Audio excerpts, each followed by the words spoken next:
Per visą žmonijos istoriją infekcinės ligos buvo viena didžiausių grėsmių. Viena iš jų - raupai. Šimtmečiais siautėjo visame pasaulyje, nusinešdami milijonas gyvybių. Ši liga buvo ne tik mirtina, bet ir palikdavo išgyvenusius žmonės subjaurotus randais arba net aklus. Tačiau XVIII amžiuje įvyko istorinis lūžis. Anglų gydytojas Edvardas Jenneris sukūrė pirmąją vakciną nuo raupų. Šis atradimas tapo esminiu medicinos pasiekimu ir padėjo pagrindą šiuolaikinėms vakcinoms. Raupai buvo viena pavojingiausių ligų žmonijos istorijoje. Mirštamumas nuo šios ligos siekė apie 30%, o išgyvenusieji dažnai likdavo randuoti visam gyvenimui. Liga plito oro lašeliniu būdu ir keldavo milžiniškas epidemijas. Dėl raupų žuvo milijonai žmonių, o ši liga netgi pakeitė istoriją. Pavyzdžiui, kolonizacijos laikotarpiu europiečiai netyčia atvežė raupus į Ameriką, kur ši liga išnaikino didžiąją dalį vietinių gyventojų. Dar prieš Jennerio atradimą kai kuriuose šalise buvo taikoma vadinamoji viralizacija - ankstyva imunizacijos forma, kai žmonėms buvo įtrinama ar suleidžiama susilpninta raupų medžiaga, nors tai kai kada apsaugodavo nuo sunkios ligos formos, metodas buvo pavojingas ir dažnai baigdavosi mirtimi. Jenneris, būdamas gydytojas, pastebėjo įdomų reiškinį - melžėjos, kurios persirgdavo karvių raupais, lengva liga, kurią sirgdavo ir gyvūnai ir žmonės, niekada nesusirgdavo tikraisiais raupais. Tai ji paskatino ieškoti būdo, kaip šį natūralų imunitetą pritaikyti plačiau. 1796 metais jis atliko revoliucinį eksperimentą.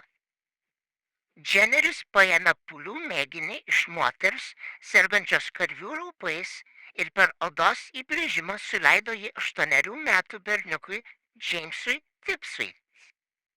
Berniukas trumpai sirgo lengva karvių raupų forma, tačiau visiškai pasveiko. Po kelių savaičių Jenneris bandė užkrėsti berniuką tikraisiais raupais, tačiau jis nesusirgo. Tai įrodė, kad karvių raupai suteikia apsaugą nuo tikrųjų raupų. Jenneris pavadino šį procesą vakcinacija, nuo latiniško žodžio vaka, vakar, žinokite, žinau, reiškiančio karvę. Iš pradžių Jennerio idėja sulaukė pasipriešinimo. Daugelis gydytojų skeptiškai vertino jo eksperimentus. Tačiau ilgainiui vakcinacija išplito visame pasaulyje, nes ji buvo daug saugesnė nei viralizacija.